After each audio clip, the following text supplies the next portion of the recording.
Hello, everyone, and welcome to Under the Blanket with Baba Here Love and Jagadish. Hey Baba, hey love, Hello. So Ram let's Ram. start by telling our stories of how we came to be under the blanket of Maraji, who is Neem Krol Baba, a guru from India, and the teachings of Be Here Now, which was written by Ram Dass, who got a blessing from this guru to write what is some call the hippie Bible. So, how about Jagadish? You start us off with your story of how you became involved in all this. Um, okay. Wow. Yeah, it's a big part of my life. When I was younger, I when I was real young, I had no real connection with God. I was raised Catholic and all that, and I remember going to church, and I remember the only part of church that I remember that I really got this uplifting feeling was when there's a part in Catholic church where like peace be with you, and everybody turns around and shakes each other's hand. And then like everybody's smiling, and I felt like some kind of euphoria in church, but I mean it was very distant. Like I had a connection with nature, and I had a great imagination, and I think that was probably something to do with my calling to this path, but I didn't know it at the time. And really going down the line, I got into, I mean, drinking and drugs are a part of my story. So I kind of got into that world and started testing the waters. But the first time I took LSD actually, and this seems to be a common thread with a lot of Neem Karoli devotees, Maharaji devotees. It's amazing. Like I took LSD and I was like, wow, there's something here. Like I touched something. I was like, there's something beyond this, what I'm seeing in my normal reality. I mean, that's like this can't. I mean, this is coming from my mind, but it's there, and I feel this deep within my soul, whatever this is. And I called it at the time. I had no idea. Me and my friend were like, It's like the universe. It's something. And so anyway, long story short, that same best friend of mine, we were at the mall one day. We had to be 15 or 16, and you're in a bookstore. This was before cell phones and all that. And he finds Be Here Now in the bookstore, and he pulls this purple book out, and he's like going wow wow wow in the corner. I'm looking at something else, and I'm like, what are you looking at? And he shows it to me. I was like, wow, that's pretty cool. And of course, my eye and his eye captured LSD and Timothy Leary, and at the time that was our thing. We were like looking forward to staging our next experience of our trip, so to speak, in my parents' basement and walking around in the neighborhood and in the woods at night and whatever. So anyway, long story short, finally we had an opportunity to take some LSD, and we happened to have what you call a spiritual Bible, which I agree with in a lot of ways. For me, it was on my journey, and I started reading this book on under the influence of LSD, and it was just flowing. It was just like it just made so much sense. It hit me in this part of my being that had never been touched, and it was just like it resonated so deeply with me, and it resonated with the friends around me at the time. However, I never let it go. Like we went down the road and we kept using like different drugs and going to different rave parties and experimenting, and I kept that book in mind. I kept that book with me for a long time. I read that book, but kind of like set it down and kind of went, but I never let it go. Like years later, I remember bringing it up again, and it was kind of like in the background of my friends. It was like, oh yeah, that was real cool, but it wasn't much. And I was like, no, it was like everything. I was like, that book, like triggered something in me that I can't let go of. So, long story short, it was 1996, man. I'm getting a little older now, and I had got involved with some harder drugs. It had taken me down a dark road, and I had forgotten about the book. And I was in my first apartment, and everybody had left the apartment. The lady left the apartment, and we were kind of left with the apartment in the last month's rent, and everybody had to get out. And I was kind of like in the space where I had no money, I had nothing going for me, And a friend in Dallas, Texas said, "Come out to Dallas. I got a place to live. I got a job for you." And I said, I took my guitar and I couldn't find. Oh, here's the catch. I couldn't find out like what I wanted to do. I was like, should I go to Dallas? Should I stay here in Virginia? I was in Northern Virginia at the time. And I was like, and I kind of cried. I was in a breaking point and I was crying and I was calling out to the universe. I didn't know I was calling out to God at the time, but I was like, what do I do? What do I do? I don't know what to do anymore. And I had not thought of Be Here Now in years.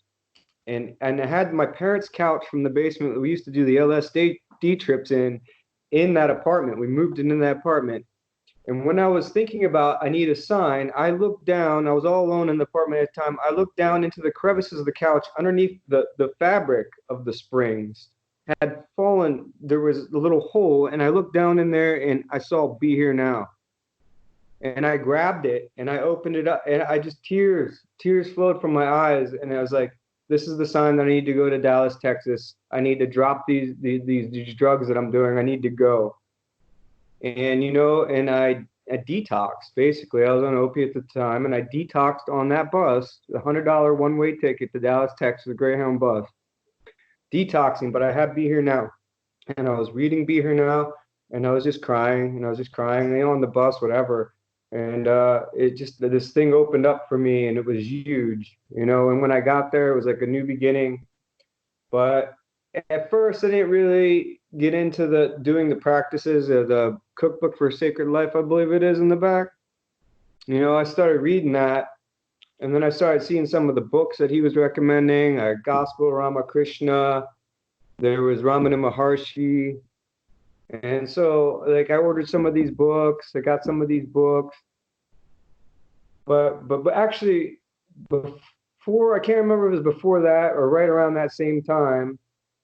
I found Bhagavan Das's book, and that and I thought at first I thought it was a joke because like it's here now or you. I was like, this guy's trying to mock Be Here Now. Who is this guy? Found it at a bookstore, and I started reading it. And to be honest, that book was a big part of my journey too, because it brought me fire to do practice, to do sadhana, because of Bhagavan Das's experiences and his influence of how determined he was to do sadhana, and how much austerities he did, and the experiences he had were of course very, and the mentions of Maharaji and then of Amma in the book. So anyway, I didn't really think of Amma that much, but I kept chanting Ram, and I kept walking my dog. And I noticed when I was chanting Ram and walking my dog, I think I may have smoked some marijuana at the time, but that didn't matter. This was beyond any marijuana, any drug experience. I just started chanting Ram, walking my dog outside, and just started having huge ecstatic feelings of bliss and love, and just like this opening of my heart that I was just like, is this real? I couldn't comprehend it at the time, and you know and it's kind of been my journey since, kind of going back and forth to this. But I realized I was present, and I kind of got my stuff together. I was working hard, and I was like chanting the mantras. I had no satsang at the time. I didn't know of like the to really connect with anybody, but I just kept doing this stuff on my own, and it just had a profound impact on me. So I'll pause there because my story is pretty long. I'd like to hear what you have to say about your introductory to Be Here Now. And we can come back to me if you want, or you can ask me some questions. Up to you. Okay, sounds good. Um, as far as my own journey, it began, I think, when I was a child, and I found out in a funny way Santa Claus didn't exist.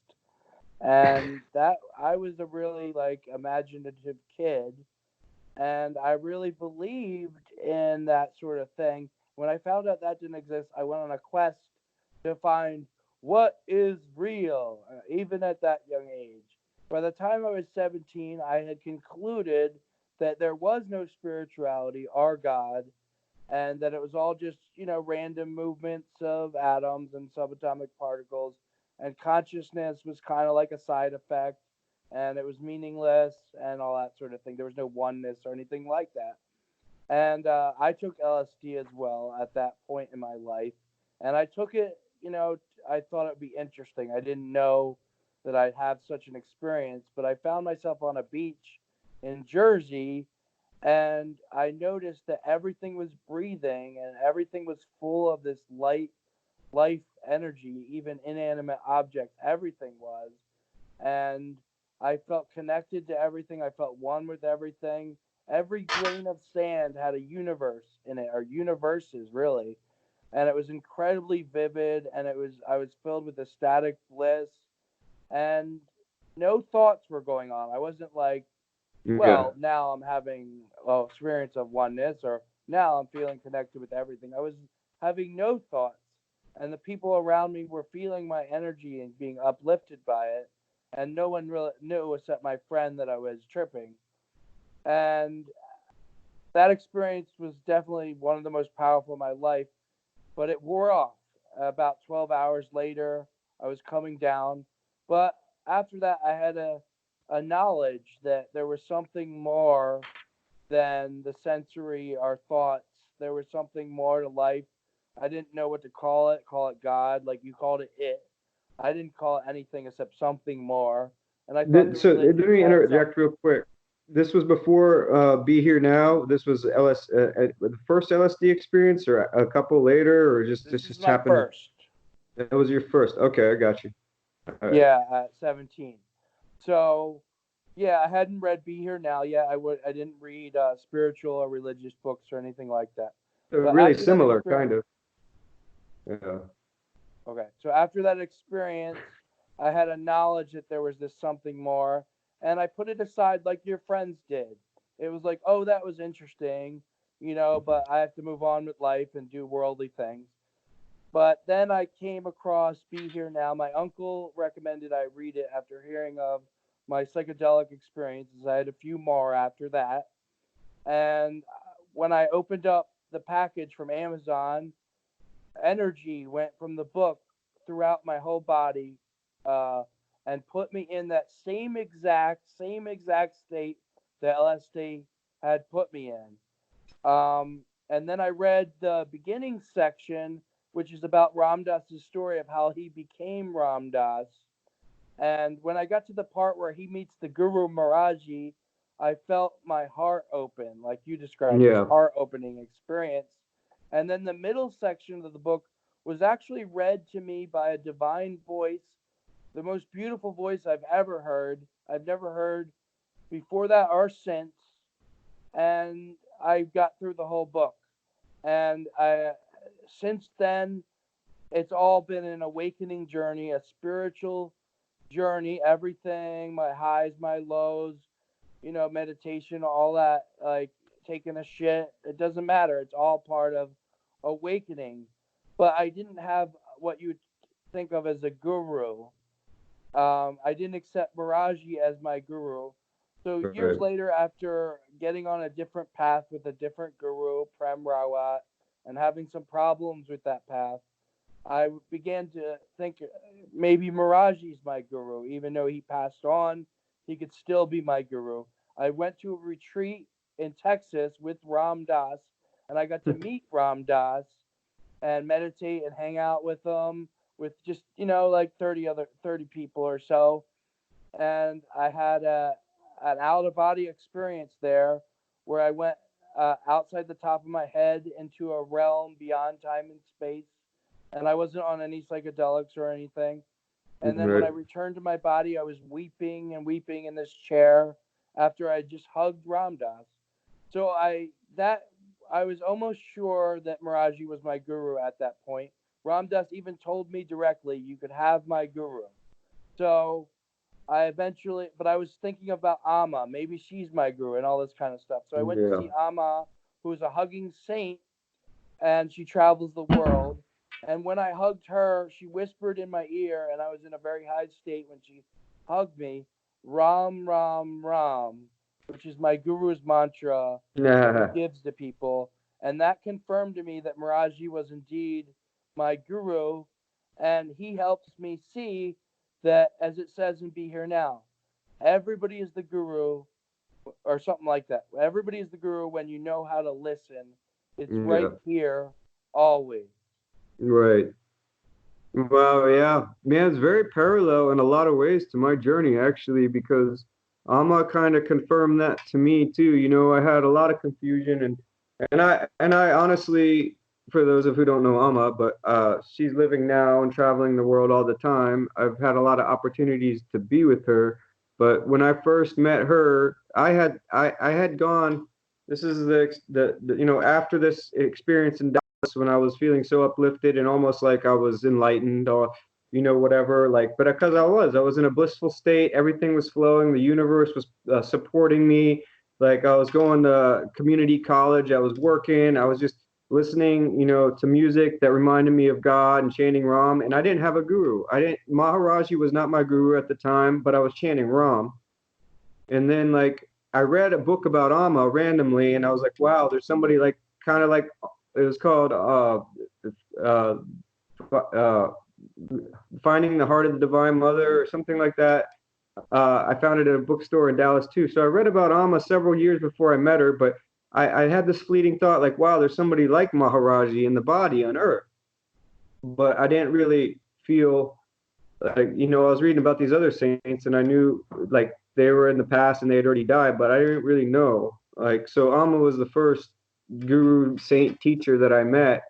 And it came at a time in my life when I was facing, I mean, I'm going to be completely honest. I got in trouble with the law and I was facing 10 years in prison for selling to an undercover. I got set up. And so this has been a common thread in my journey, like these really far dark places, usually revolving around drugs or depression, and then being reintroduced to the path and having this huge opening. So at that time, I was on pretrial probation. I had a curfew, and Alma was 4 miles from my parents' house. I found her on the internet. I said, and this was I was really scared in my life, and I was reading a lot of spiritual stuff, and I started doing mantra again, started feeling God, and then I saw that Alma was going to be near, so I went to see her, and I felt this huge opening again, just like with Maharaji, and one of the first people I met was a Baba devotee, and he got I, his name's Sanatan, I believe you know him, but he came in the second day of the Amma program. I was so blown away. I broke curfew and did all this stuff, and like everything was okay. She made it okay, but like I saw her the next day, and I had one ticket, or I had one extra ticket, and the darshan line was closing, and my friend was supposed to come, and I was holding on, like, well, you can't save the ticket. You have to go now. And this guy, Sanatan, burst in the door, like couldn't get a ticket. And I was like, here, man, here you go. And he got in line with Darshan line with me. And the first thing he does is pick up a picture of Maharaji and hold it up. And he's looking at it. And while we're in Darshan line with Amma, and we started talking, and we started very similar stories once again. And he had just done a retreat with Bhagavan Das, and Bhagavan Das had told him to go see Amma. And so, long story short, there was Maharaji right in the darshan line with me. And when I got up to Amma, I didn't have her say Ram Ram or anything, but I just felt like time disappeared and I was in the womb of the Divine Mother, and just like I couldn't believe it. I started crying like 10 feet before I got up to her. I didn't know why I was crying. I didn't know why all these people were dressed in white. It was really weird. And then, after that, several darshans with Amma, she confirmed to me Maharaji. She was Maharaji, and Maharaji was with me. And I later came to get the name Jagadish from her, and I was questioning whether, because I had already got a name Vishnu Das from Bhagavan Das, because I felt in the lineage of Maharaji more than anything. But I was questioning whether I should get a name from her because I didn't really like my name, I guess, or something. Or I heard somebody else get the same name a week after me, and it disturbed me. So, so I did ask Alma for a name, and she gave me a name. But when I was in line to get a name, that same friend Sanatan came up to me singing the Hanuman Chalisa, and I could feel Maharaji all around. I didn't know what was going on. And when I got up in front of her, she looked at me and she just said, Jagadish. I later came to find that Jagadish was Maharaji's last words after when he left the body, Jaya Jagadish Hare, and they sing Arte to Maharaji is Jagadish. So there I felt the confirmation that Maharaji was my root guru, and that you know, he's always been in my life, and I've left him, but he's never left me. So it's been this dance with him. that's been beautiful. And right now, I'm so blessed to feel his presence. I feel like this interview, this podcast we're doing, talking about him, is of course his doing too. I just feel him in so many different areas of my life today, and I attribute a lot of my progress to him. I think he led me to Amma. That's my belief. But you know, I just my mother guru, my father guru, Bhagavan Das said that I should have another, and I trusted him at the time. I felt he was coming from an intuitive place that I should have a mother, like a guru in the physical body as well. So it doesn't create much conflict for me because I'm a devotee of Christ. I'm the devotee of Buddha. I'm a devotee of all of them. And I think Maharaji has given his devotees the opportunity to experience these other teachers. Eckhart Tolle, these teachers from the West, even, that they all are part of the mosaic, part of the puzzle for me. Um, but when I go to default mode, I think Ram has been a big part of that, and it seems to be my heartbeat. And I don't know, I don't know. It's a mystery to me, but I know that he's here now. Yeah, and I find when the guru path is working well, the more I'm seeing that it's all the guru. And I'm the guru, and Yeah. walking down the street seeing a dog, that's the guru. And the less I'm, obsessed with the man in the blanket or the hugging saint or whoever it is, the more I'm into that, the weaker my faith is. Huh. Yeah, I mean, I could see that. Everything is the guru, and like I've learned that even the hardest teachers, the aggressive people that I don't want to be around that cause inner turmoil for me, are the guru, because they're pointing me back to being more centered. They're pointing me back. They're the teachers too. Well, I mean, Maharaji to me is like the wind. Maharaji to me never even existed. He is the Holy Spirit in some ways to me. He's the breath of Ram, he's the breath of life. He is just the spirit. He is a mirror, and he's completely not there. His body didn't even matter. That's the thing about him. He takes all forms and shapes because he is one with that. I mean, completely he knows and he embodies that. He's an embodiment of that divine love, and he's been a gateway, a doorway for me to experience that at times. And I mean, Ram Dass was the key. Ram Dass's books were the key for me. Ram Dass was the teacher that I understood, that I connected with, and so grateful for him and what he did, what he's done, what he's doing.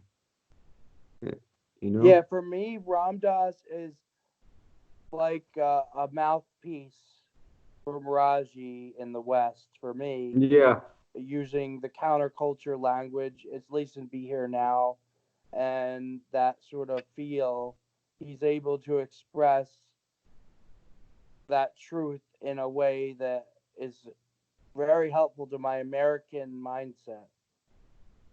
How about yeah.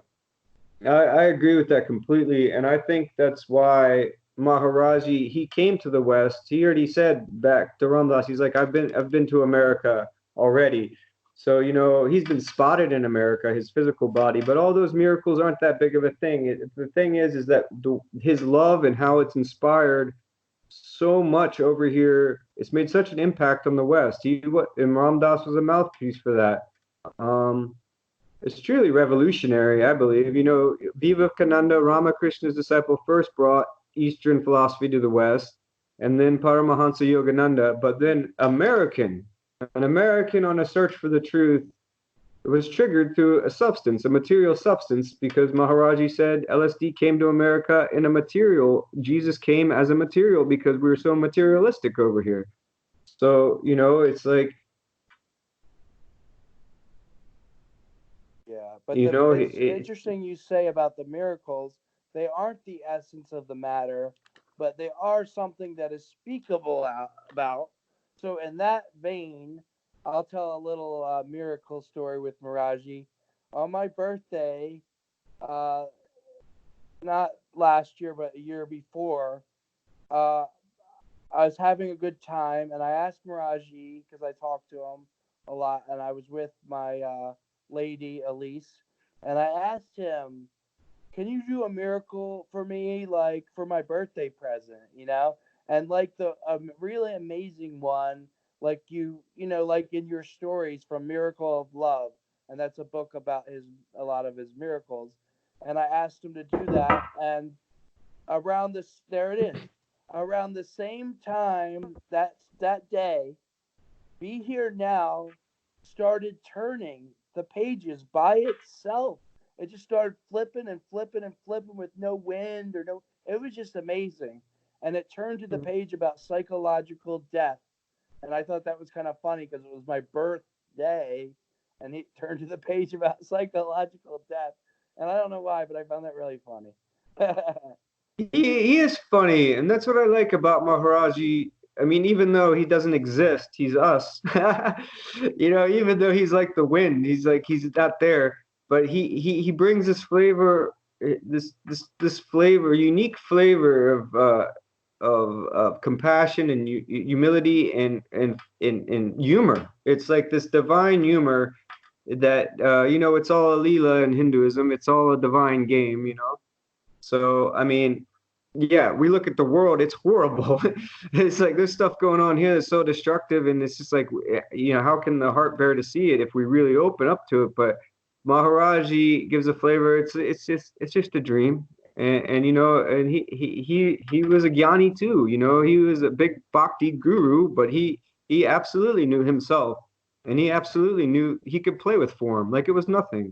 And he could flip pages of a book. He can do these miracles, and they just like you said, the story in the beginning of Be Here Now. When I read that he had given his guru LSD, Maharaji LSD, Ramdas, I was blown away that it didn't affect him. Like this chemical was so overpowering for me and opened up so many doors at the time that it's like, how could he not be affected? And that made me curious. And it was like an innocent curiosity. It was like there's something else. So I don't know. Commentary on that. Yeah, as far as psychedelics go, I just feel that they, they can introduce people to the path in an amazing way, and for certain people that are serious about them, done sporadically, they can help boost faith in the journey. And I just think it's more important that to spread techniques that are available to anyone, like Right. mantra and meditation, because psychedelics may be really great, but they're not illegal, and they're not everyone doesn't have access to them, and even Of if they course. Yeah. did, they only you still have to have some sort of technique to supplement that. Yeah. They open up a door, but it's like you still have to have something. You still have to have something when you come down. It's not they show you a glimpse, but they're not the true, they're not the true Atman, they're not the true source, Param Brahma, but they give you a taste. They open up a door to the mind. They open up a door to the mind because they awaken parts of our mind that are dormant or are subconscious maybe, and let us see a bigger picture of what we are. But like you said, it's not about that in the end. It's like it comes down to having other tools to help you navigate through this Maya, this illusion. And the guru is a tool. The guru is a tool. You do what the guru says, you're guaranteed to make, if you want to call it progress to getting here, where we already are, which is the cosmic joke, you know. But you got to play the game. We're in the game. What else we're gonna do? We're in these bodies. We're not these bodies. We know that, but we're in these bodies. So we got to play the game, man. And these bodies are gonna have pains and things are gonna happen. And you play the game. You play the game, but you keep going. I mean, for me, being attached to, yeah, I can have attachments. I have attachments. I can't even try to get rid of all my attachments. I've decided that I have to have one attachment that's greater than any other attachment. And then that's my path right now. That's my path is putting that first. And I don't have to put a particular name, whether it be Maharaji or Amma. or Hanuman or Krishna. I don't have Christ. I don't have to put a name on it. I like to put names on it. I like to honor those sources of energy that are coming from source, that emanate, that are really reflecting my true being. I enjoy that. But at the same time, I realize that that too is just part of the game. That too is just part of the game. In reality, I am that. You are that. We are that. You know, that's the reality. But, you know, the mind can't really grasp it all the time because we have monkey minds. We're all over the place. People today are all over the place. So, I cling like a monkey to the guru. I cling like a monkey to Rama. Whatever I can cling to that's divine, if I can't get myself out of my mind state, that's what I cling to. Because there's a fine line between not knowing anything and knowing everything. It's like when I truly humble my ego, then there's a doorway to knowing that I am everything. But if my ego's attached in the subtlest ways, then once again I trip and fall. But what do? You get back up. But it's like being a warrior on this path, and I feel like we're spiritual warriors because we're really sincere, and it takes earnestness to walk this path, and it takes knowing that it might not always be the same. It's just not going to be in this world, this mile, this earth plane. But there are other universes right here in front of us all the time. That's beautiful. I think we should read a little bit from Be Here Now, and Please. we'll comment on. I'll read a page, and then we could talk about it a little bit at this Yeah, point. and maybe I'll read one story from Miracle Love. I'm not gonna know which one it is, but after we do the Be Here Now reading, that'd be great. We'll trade. How about we trade off? I'll do one, you do one. Sounds good. All right, here we go. The heart cave. Except ye be converted and become as little children, ye shall not enter the kingdom of heaven unless you start again. Become that trusting, open, surrendered being. The energy can't come in. That is the kingdom of heaven. The energy. It is the same thing. Cosmic consciousness. All right. Your take on that. Well, I mean, that's absolutely beautiful. I mean, every word of that resonates with me, especially being raised Christian. But that's a very important thing that Jesus said, become like little children. Now, I've noticed in my experience that I've been around Amma. I've had the opportunity to be around a few other saints, some Shakti, and they're playful. They're like children. They're actually more human than us in a way because they have no expectations. They're innocent, and it's like when my heart is in that innocent spot, when my heart is in that innocence of a child, then miracles happen all by themselves. But the biggest miracle is the transformation of love in my heart and just the openness that happens with that. But yet comes the question how to become how to become that child again. And I think imagination is an important key in that. And I think you can probably resonate with that point of imagination being very important. Because when I was a child, my imagination was wild. And, realizing that that's still in me. The world comes in and problems of the world, being an adult, paying bills, all this stuff comes in. And a lot of people lose that innocence. They lose their innocence with identification with the ego, saying, "This is my toy. It starts there. This is mine, mine, mine. I, me, mine." And then we're completely lost in the world and we lose our innocence.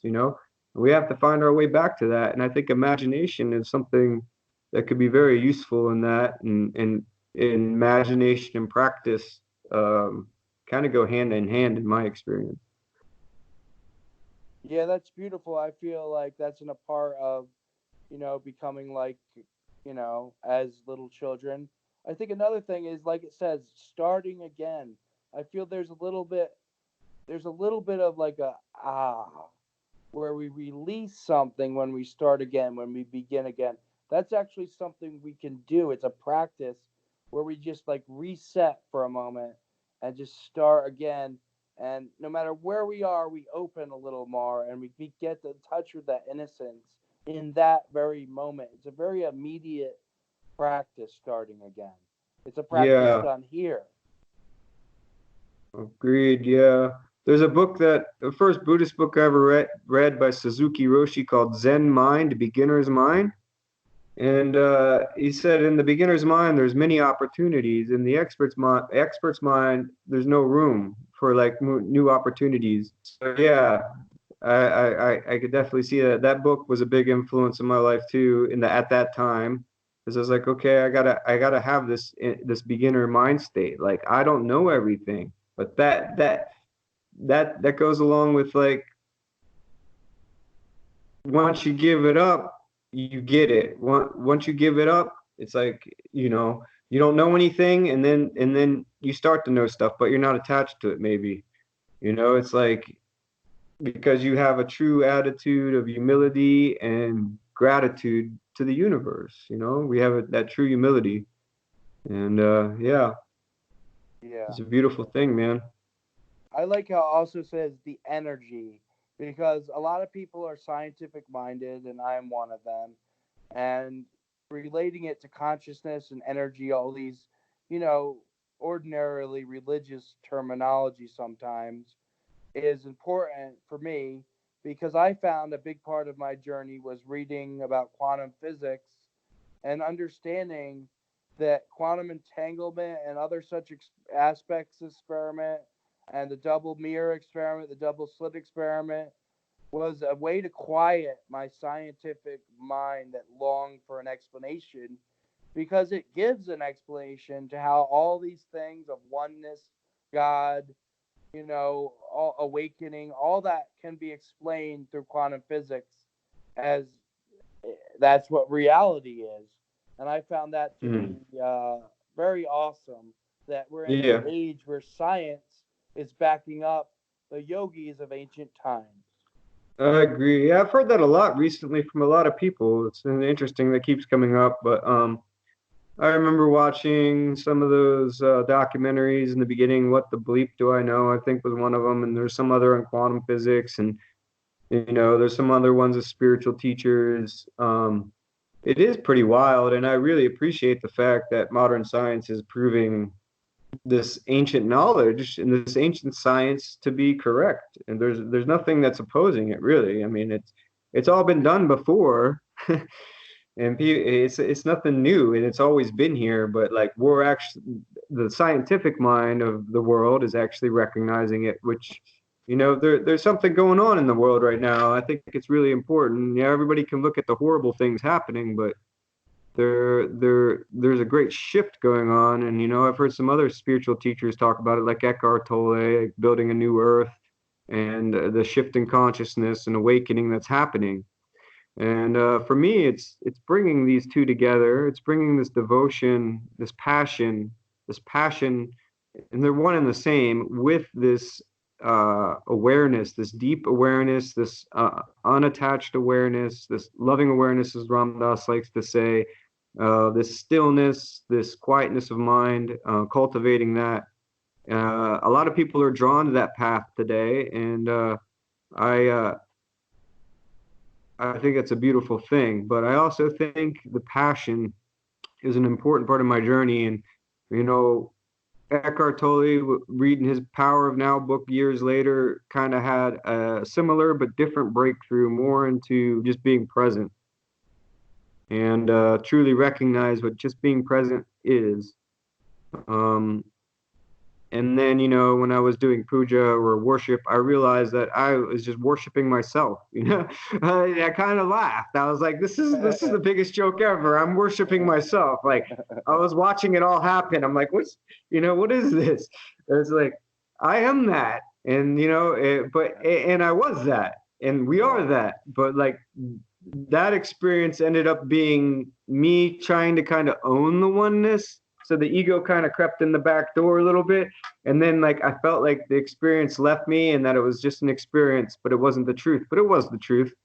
It wasn't any bells and whistles. It wasn't miracles. It was just the radiance of being present. The radiance of not having to grasp or think of anything.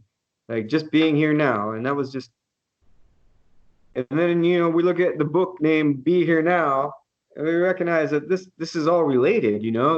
There's the it's all coming together now, man. It's a beautiful thing, and I know there's a lot of terror and whatever in the world, but I'm okay with it, man. It's like I I you know as well as I know, it says in Be Here Now, you work on yourself, and then the world changes around you. I don't know if Be Here Now says it, but Ramdas says it. Like when we change, the world changes, and like I truly believe that that's the truth. And I think that's where it starts. It starts with self. The revolution starts with self, And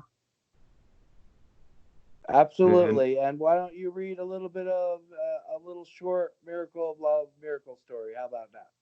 okay, we'll do. This is an original copy. I was blessed to have this. I've kept it for many years now. But I'm just gonna open it up because this is Maharaji's thing, and we're gonna see what we get out of this story. Because this is a bunch of stories about Maharaji. Oh, I'm not gonna read this one. It's too long. Okay, we'll Write a read this short one. one, yeah.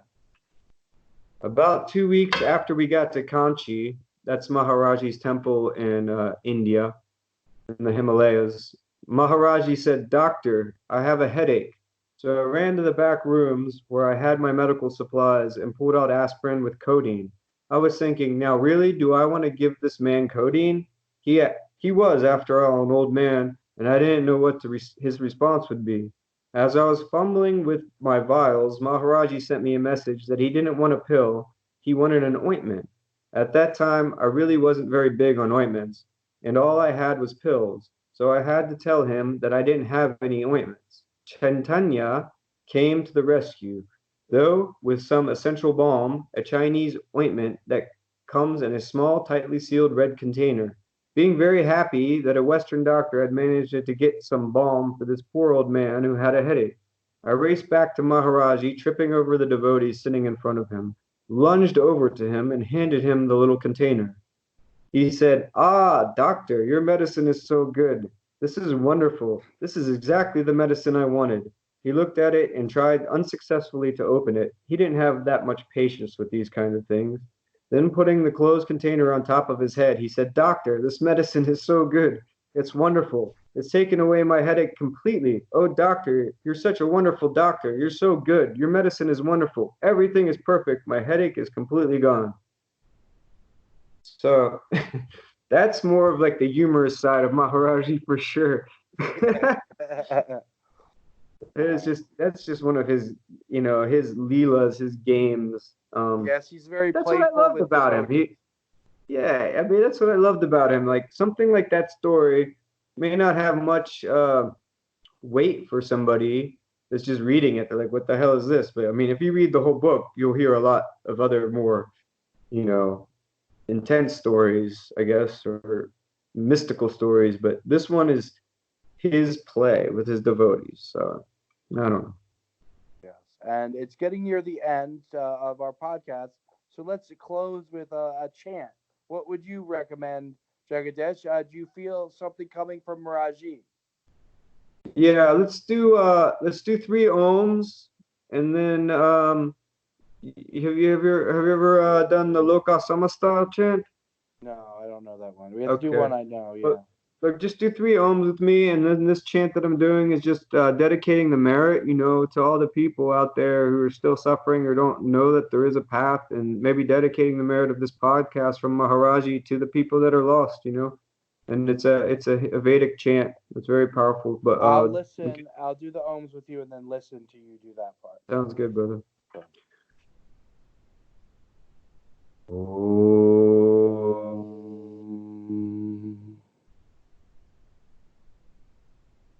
Om.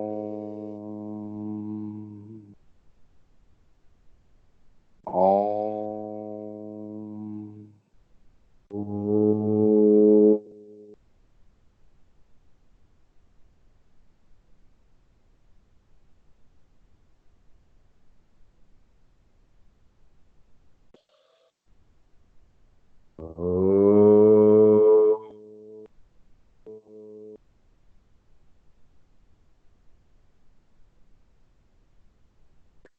Asato ma sadgamaya Tamasoma Jyotirgamaya Mityorma Amritam Yamaya Shanti Shanti Shanti Om Loka Samasta Sukhino Bhavantu Loka Samasta Sukhino Bhavantu Loka Samasta Sukhino Bhavantu Shanti Shanti Shanti Om Sri Gurubhyo Namaha Hari Om Tat Sat Hari Om Tat Sat Hari Om Tat Sat Ram Ram.